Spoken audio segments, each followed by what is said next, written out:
सर्वसामान्यांच्या हक्काचा आवाज जागर जनस्थान।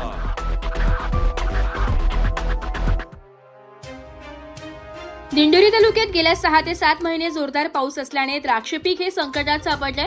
कमी प्रमाणात द्राक्ष पीक उत्पन्न झाल्याने आता बेदाणे उत्पादक संकटात सापडलेला आहे। दिंडोरी तालुका म्हणजे द्राक्ष पंढरी समजला जाणारा तालुका।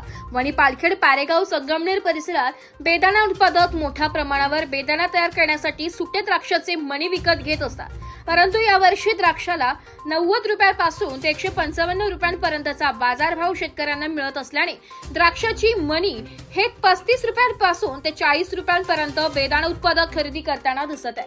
परंतु ज्या ठिकाणी दरवर्षी शेकडो क्विंटल बेदाणा तयार व्हायचा त्या ठिकाणी यावर्षी 100 किलो सुद्धा बेदाणा तयार होणार नाहीये, अशी परिस्थिती आता पाहावयास मिळत आहे। बेदाणा उत्पादकाने केलेला खर्च सुद्धा यावर्षी निघणार नसल्याने बेदाणा उत्पादक बाबूलाल शेख यांनी सांगितलंय।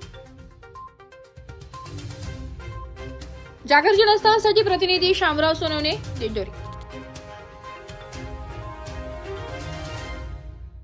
नाशिककर स्वच्छता असे जिथे आरोग्य वसे तिथे, म्हणून ओला, सुका आणि इलेक्ट्रॉनिक कचरा वेगळा करा। ओला कचरा म्हणजे स्वयंपाकघरातील उरलेले अन्न, फळभाज्यांचे अवशेष आणि इतर नैसर्गिक कचरा, हे सर्व हिरव्या कचरा पेटीत टाका। सुका कचरा म्हणजे कागद, प्लास्टिक, कपडे, काच व धातूच्या वस्तू, हा कचरा निळ्या कचरा पेटीत टाका। आणि इलेक्ट्रॉनिक कचरा म्हणजे फोन, संगणक, टीव्ही, चार्जर, बल्ब, इलेक्ट्रॉनिक उपकरणे व वैद्यकीय साधने, हा कचरा वेगळा जमा करून घंटागाडीतील कर्मचाऱ्यांकडे सुपूर्द करा, कारण स्वच्छ शहर ही आपली जबाबदारी आहे। नाशिक महानगरपालिकेच्या वतीने जनहितार्थ प्रसारित